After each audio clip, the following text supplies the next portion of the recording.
c'est un pays, je crois, disons, autour de 52 millions d'habitants. Hein. On dit 500 000 moines, c'est quand même très important. On les voit d'ailleurs, ces moines, le matin, venir mendier, comme on les voit d'ailleurs en Thaïlande aussi. C'est la même branche du bouddhisme. C'est un pays donc, qui a une frontière avec le Bangladesh qui est assez importante, avec le Laos, avec la Thaïlande, avec la Chine d'ailleurs aussi, et qui a été très à l'écart. C'est ça fait très peu de temps.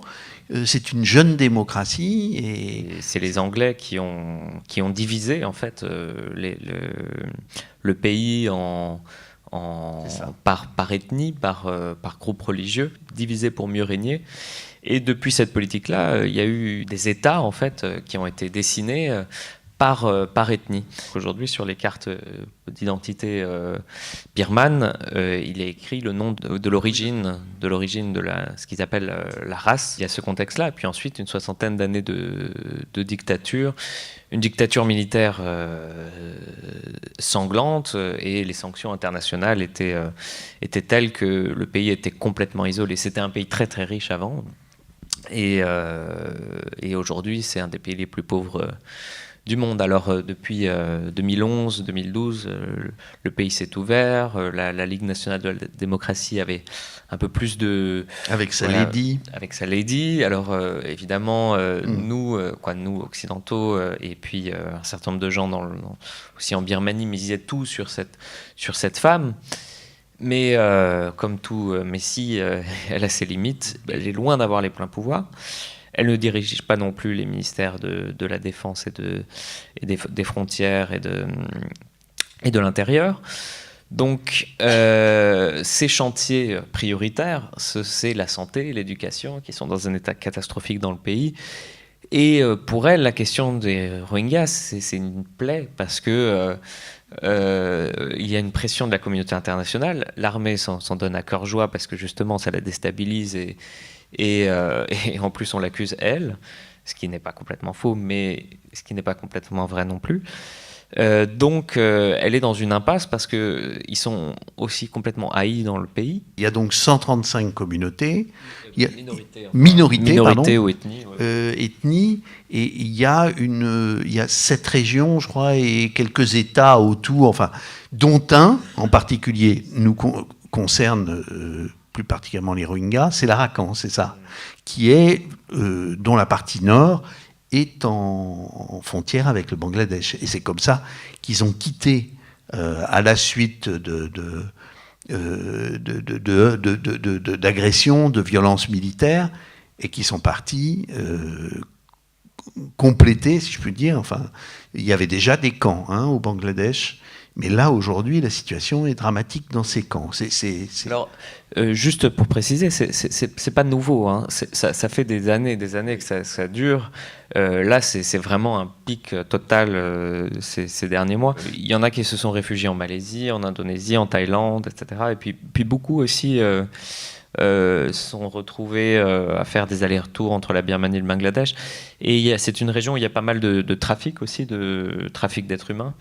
Donc beaucoup se retrouvent en fait esclaves en mer, ou alors esclaves dans le bâtiment en Thaïlande, en Malaisie, ou dans les pays voisins, parce que vu qu'ils n'ont pas d'identité, ils sont facilement exploitables.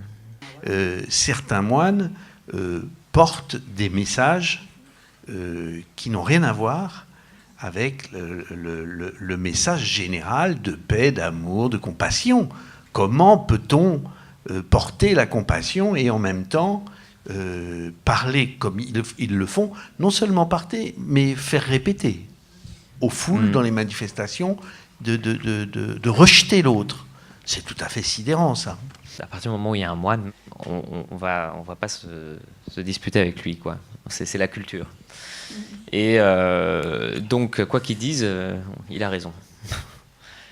Et donc les moines sont bien embêtés pour se critiquer entre eux, et ceux qui le font, c'est seulement la jeune génération parce que eux, ils ont accès justement aujourd'hui, il n'y avait rien du tout avant, il n'y avait pas d'internet, pas de téléphone, la carte SIM coûtait $2000 il y a 7 ou 8 ans, alors que oui, c'est un pays qui découvre les nouvelles technologies. Et tout d'un coup, il y a les smartphones, il y a Facebook qui a été un outil de propagande exceptionnel d'ailleurs. Je peux vous montrer aujourd'hui les posts, par exemple, de ces moines. Ils postent 10 fois par jour. Hein.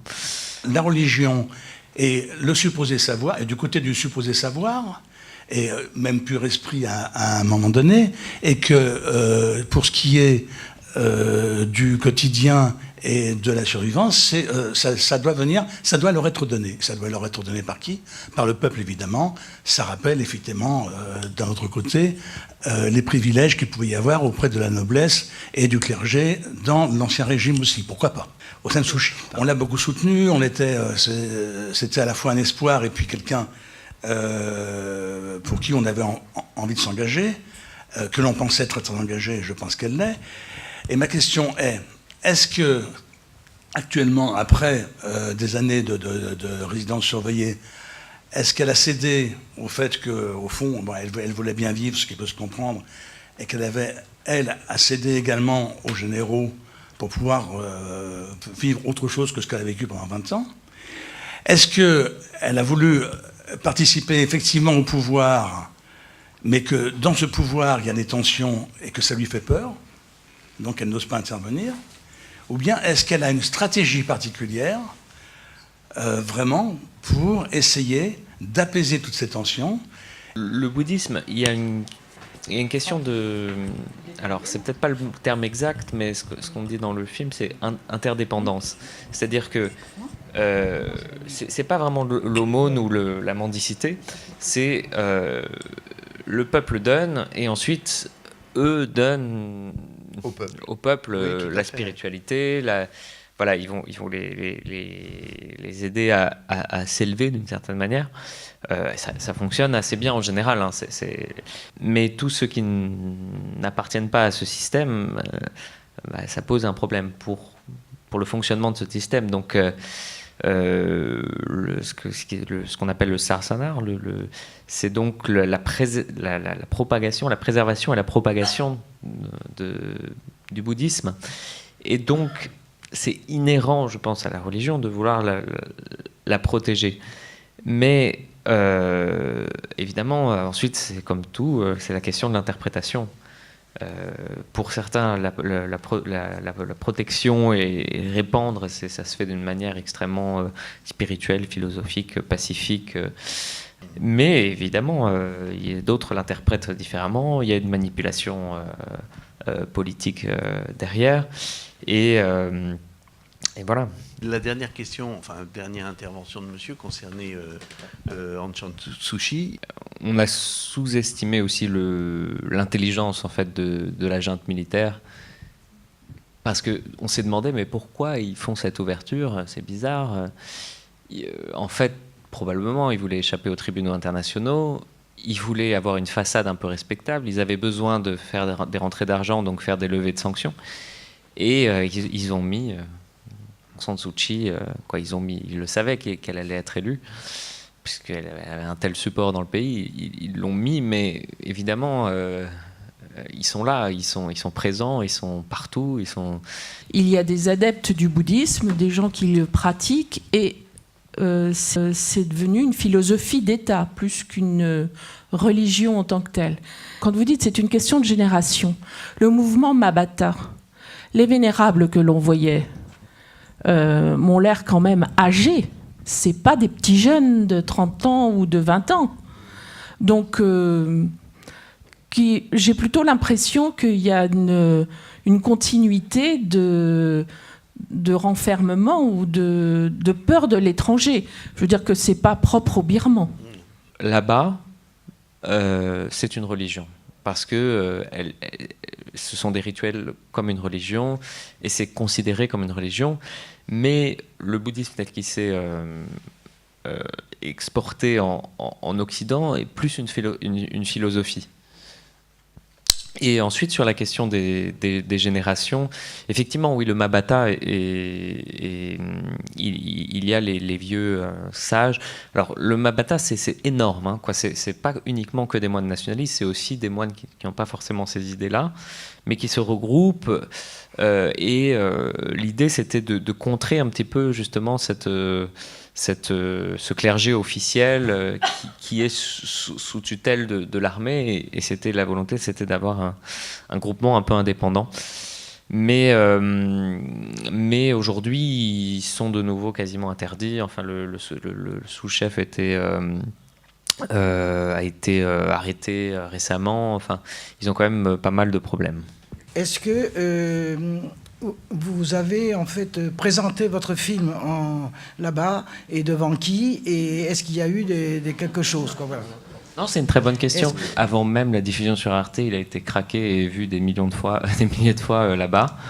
Alors, on sait qu'il a été vu. On n'a pas tellement de réactions. Alors. Mais en fait, le grand tabou, c'est pas forcément les moines nationalistes. Le grand tabou, c'est le moine missionnaire.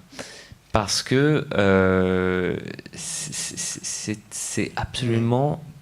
Personne n'avait jamais filmé ça. Le fait de savoir que des moines poussent un peu les gens à se convertir, et en plus, ultime tabou, demande de l'argent, ça c'est la phrase qui est en fait extrêmement tabou là-bas. C'est quand il dit donnez-nous du riz, de l'argent. Ce que nous tournons libéral, a commencé au moment de l'alliance des moines avec les militaires. Ça a toujours un peu existé, hein, ces liens entre moines et militaires. Par contre, le tournant libéral a créé, je pense, a cristallisé les peurs. C'est tout d'un coup... le monde s'ouvre à nous, toutes les possibilités s'ouvrent à nous, des touristes arrivent, un smartphone, Facebook, pour certains, on rentre dans le mouvement, et c'est pas forcément bien, hein, parce que vu l'évolution de pays voisins comme la Thaïlande, parfois on se demande si c'est des belles solutions, et d'autres plutôt de repli sur soi, de peur de qu'est-ce qui va se passer, nos traditions, c'est très universel en fait. Merci Joël Kurtz, merci d'être Merci nous avoir beaucoup, apporté. merci à vous.